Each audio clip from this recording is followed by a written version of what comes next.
Hey my friends, how we doing again? This is going to be part 2 on my little peacock table.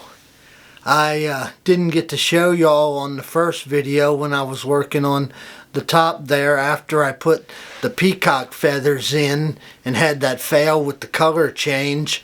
I started laying out the simulated feathers, and the darkening on the real feathers had just gotten darker and darker. So I took out the simulated feathers and I put in another thin layer of colored I was going to say urine. Oh, God forgive me. Of urethane to hide the original feathers that didn't work out very well. So anyway, now we're going to get going and continue on building the table. So let's get at it, guys, and good to see you. Alrighty now.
Okay, y'all, next day. These are all dried up. As you can see, no more glue squeeze out or anything. And man, sure does take a lot of clamps, huh? But let me get all these clamps off unless y'all want to watch me, and I'll be right back.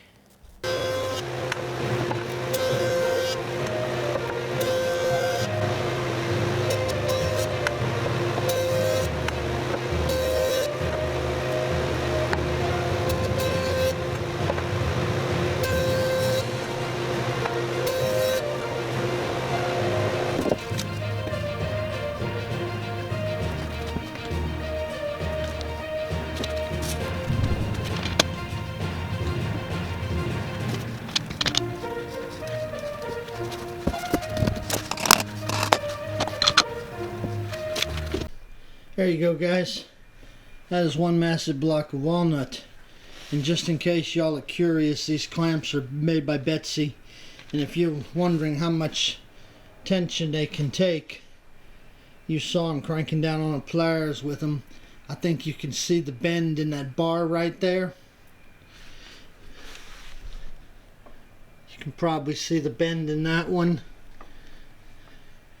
You can probably see the bend in that one. And these are some pretty stout bars. That's probably 3/8 of an inch by 1 1/4 steel that's being bent sideways. That is a lot of pressure for a clamp to take, especially with cast iron ends, which are these, and of course these. Amazing clamps, they really are.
Hey y'all, had a little problem.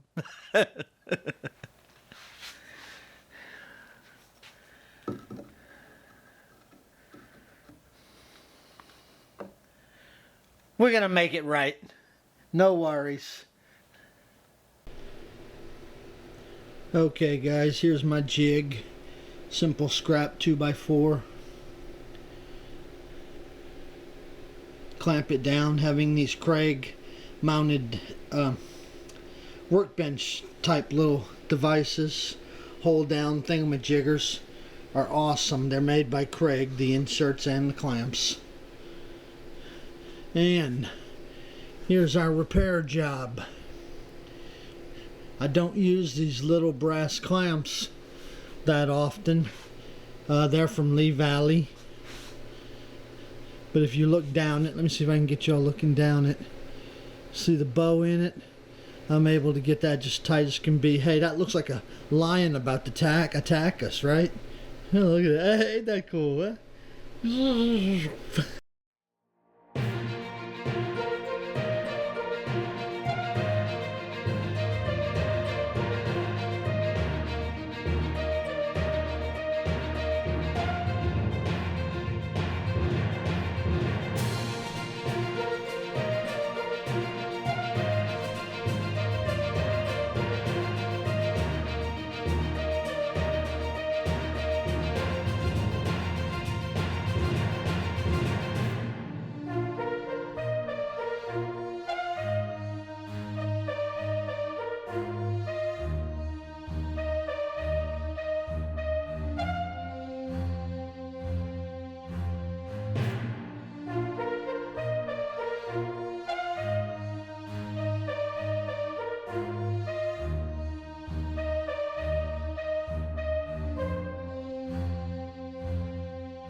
Here you go guys, I'll give you a little look-see. Have to stop and take a break here for a while.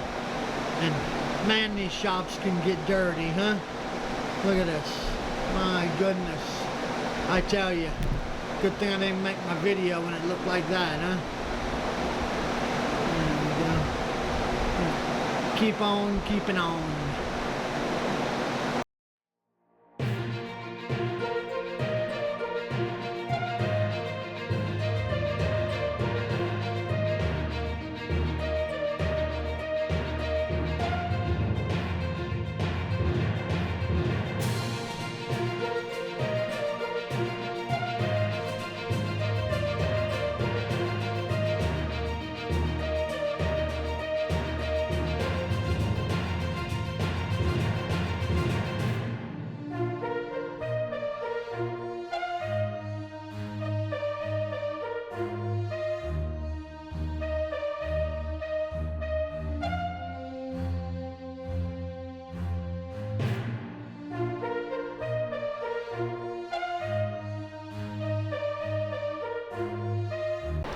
Hey y'all, I've been soaking the head now with some sienna acrylate, because like walnut, as most of you probably know, is a very soft wood.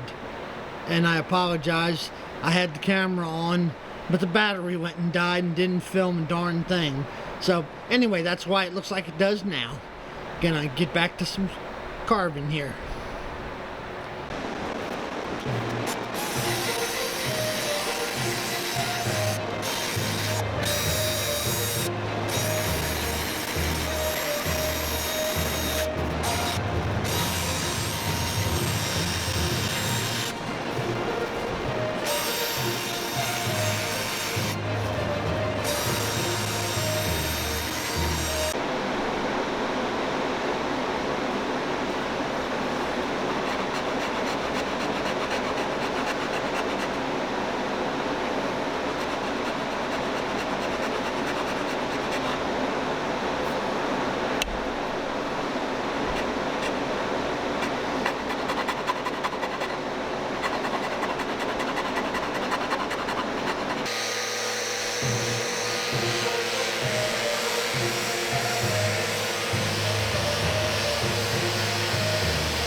Okay guys, here you go.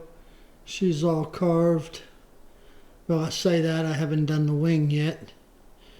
The head feathers, forgive me. But 1,863 chisel marks later, we're getting there. Hey guys, here I am working away on the tip, and I put 2 coats of spray lacquer on up there so I could see the grain to know where I wanted to cut and what I wanted to do. And the minute I got started on all that, battery died on the camera and I wasn't watching, being a regular bonehead. So I have to apologize. I really do.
Okay guys, she's all carved up and ready to get mounted on her wings.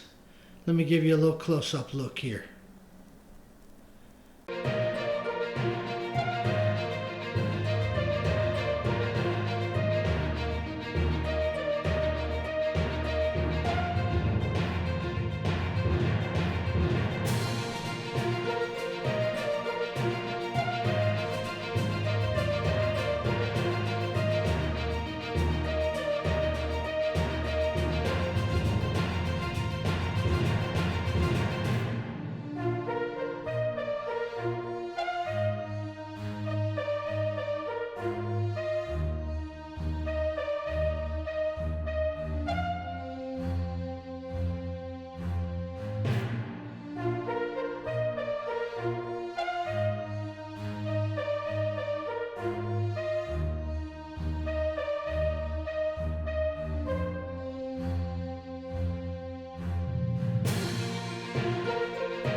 Hey y'all, when you're carving any kind of living sculpture, just even for the beginner of a beginner, the biggest detail you can pay attention to get something looking right is the placement and the size of the eyes.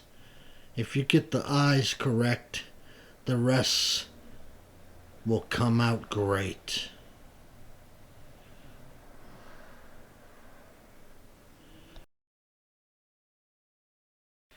Hey my friends, that was a lot of fun carving and sculpting. Took a lot of detail work. I don't know if you noticed, but the trick in carving something like that, a living figure, is the placement of the eyes and the sculpting of the eyes. And although I didn't have to do very detailed on the eyes, I did have to get the size and the placement of them perfect. That's one of the most important things on carving a sculpture. And as y'all saw, the neck with the turn in the grain of the wood, as you make a bend, you can't avoid getting in the weak spot of the cross grain. So it broke on me once. So I didn't show it on the video, but I actually intentionally, I glued it back and then I broke it again, and it broke in a different spot. And I glued it back and it broke again. I intentionally broke it again. And then glued it back. And I did it one more time till I almost had a force very strong on it to get it to break, and glued it back again. By doing that, I was finding all the weak spots in the wood and gluing them, because the glue is much stronger than the wood. And then continued on to sculpt it. And in the finished product, if I didn't tell you, you couldn't see it. And it made that neck very strong. I had wanted to put some sort of inside, for lack of a better words, drill a jig up and drill a long hole through it and put a dial in it or so on, and I just could not figure out a good way to do that, shy of freehanding it with a 16-inch drill bit and then seeing the hole, the entering hole. So by breaking it and gluing it back together and breaking it and gluing it back together, worked out real nicely and made it very strong. I made a wooden chain once out of walnut, and once you cut the arches, or let's call them circles, they're not circles, but you know what I'm talking about, octagon shaped circles like a chain link. Instead of cutting it in half to put the chain link together, I saw someone who was breaking it and putting it back together and gluing it. It hides the glue seams much better if you break it instead of cutting it. And it strengthens the wood. You find the weakest point and you secure the weakest point. So anyway, again, here I go rambling and rambling. I hope y'all enjoyed that. It just turned out to be too much video to put it all in 2 videos like I was hoping to. So I'm going to finish it up in the 3rd video. So, I got to get to work putting that editing and video together for you guys, and I'll get it out to you, my friends. And thanks. I'm going to get working on it, and I'll see you in a bit. Bye now.